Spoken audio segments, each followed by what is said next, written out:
But first, we begin tonight with a 9 on Your Side special report. We're looking at the education system in North Carolina. It's become a widely talked about topic in the state as thousands of teachers plan to rally for respect tomorrow at the state capitol.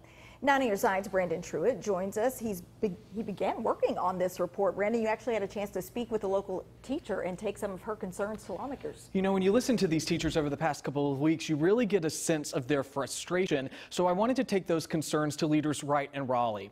In a one-on-one sit down, we go to Governor Roy Cooper and listen to what he has to say about what is and is not working for our schools and the ways he plans to fix it. We sit down looking for insight and answers on North Carolina's state of education. The halls of West Craven High School ring a familiar tone. Yes, that is correct. For schools across North Carolina. This is where we find Mrs. Ye. Freedom, is that right? We first met Ye last year. You might remember the recently married English teacher as Miss Smith. I love teaching. A graduate of ECU with a family full of educators, this classroom is home. That's where God has called me to be. But the love of her job is becoming outweighed by what she calls a crumbling education system in the state. It's disheartening because there are so many teachers doing wonderful things all the time, every day. Ye describing a systematic failure. Classes with over 30 students, low per capita allotments, and elected leaders Ye claims are not listening. If you could talk to state lawmakers, what would you ask of them? I want them to listen to me and listen to what I want. I'm not just asking for higher pay. Higher pay is an issue, and it's a huge issue. But the real thing is that we're not getting enough funding for our students. We took Ye's concerns straight to Raleigh, presenting them to Governor Roy Cooper. Do you feel like Raleigh is listening to these teachers? I don't think that the legislature is, and I'm concerned about that. Governor Cooper is the son of a public school teacher. Living with a mom who was a public school teacher, you saw how passionate she was about her students. Do you ever sit back and think, am I doing enough? Oh yeah, we need to do more in education. Cooper releasing his proposed budget last week. It shows large investments in the education system. Aside from a proposed average pay raise of 8%, the budget would give teachers a stipend to help cover out-of-pocket expenses. Something Ye is familiar with. I'm lucky to have a very innovative classroom. However, I will say that I worked for every single thing that is in this classroom.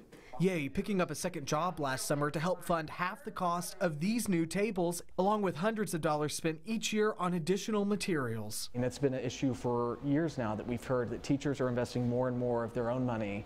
Expo markers, pencils, paper when they run out of their quantity. Should they have to be buying these supplies? They absolutely should not have to be buying their own school supplies.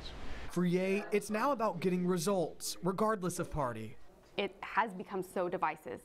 As of now, it's just a blame game. It's almost like they don't want to do something because they don't want to seem too liberal or they don't want to seem too conservative.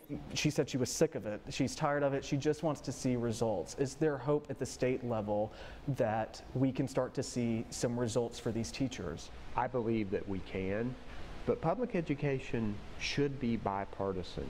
And I know that there are a lot of Republicans who believe in public education.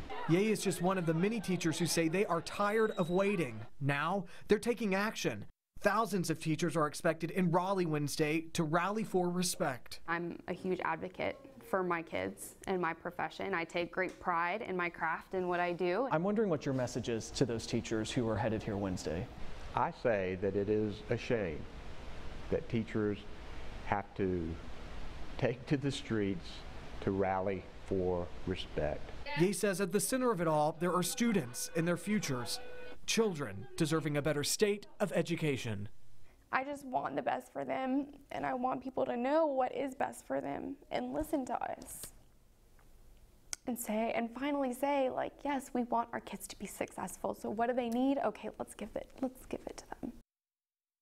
It's that passion for change that Ye says will take her to Raleigh tomorrow. So how and when could these teachers see some changes? Governor Roy Cooper calls it an easy equation to solve. We're looking into that part of the story for you tonight at your News at 11. Brandon Truitt, 9 on Your Side.